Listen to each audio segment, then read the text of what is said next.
menjalankan kewajiban, pentingnya keseimbangan hak dan kewajiban, dan sikap bertanggung jawab terhadap hak orang lain. Dampak tidak menjalankan kewajiban. Jika kita tidak menjalankan kewajiban, akan timbulnya berbagai masalah,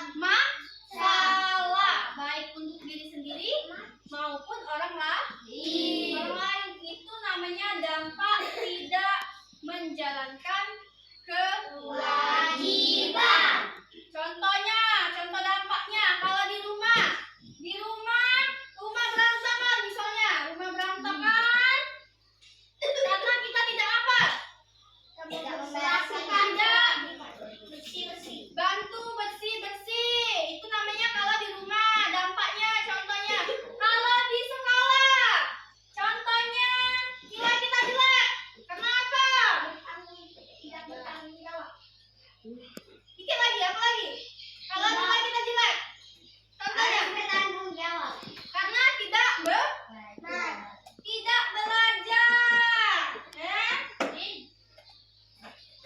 Nah, juga teman terganggu karena tidak mematuhi aturan sekolah.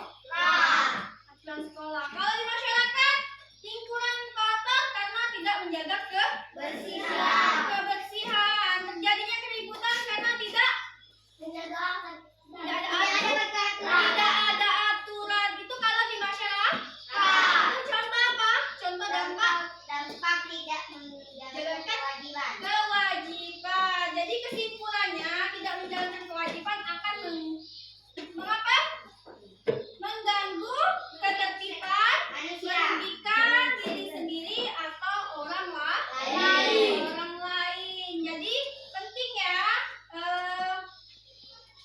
kita menjalankan kewajiban biar tidak adanya timbul masalah. Pentingnya keseimbangan hak dan kewajiban. Penjelasannya, kalau hanya menuntut hak tanpa menjalankan kewajiban, akan terjadi ketidakadilan ya.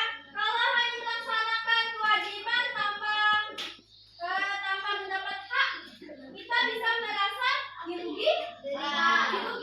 Contohnya keseimbangan. Di sekolah siswa itu berhak belajar kan? Gimana? Kalau berhak belajar, otomatis guru berhak mengajar. Itu namanya kalau di sekolah. Kalau siswa berhak belajar, guru mengajar. Kalau siswa wajib belajar dengan tertib. Kalau siswa belajar dengan tertib, otomatis guru wajib mengajar dengan baik. Ya. Kalau di rumah anak berhak mendapatkan kasih sayang. Tahu nggak kasih sayang? Tahu. Perhatian dari orang tua. Kalau kalian berhak dapat kasih sayang, otomatis kalian wajib menghormati orang tua. Ya, ibu, bapak, orang tua. Jadi penting ya. Kesimpulannya, keseimbangan antara hak dan kewajiban itu sangat penting untuk semuanya ya, dihargai dalam kehidupan. Semoga berjalan terus. Nah, hak bertanggung jawab terhadap hak orang lain ya. Nah, kita tidak hidup sendirian kan? Nah, kita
tadi 3 orang, ada yang 2 orang.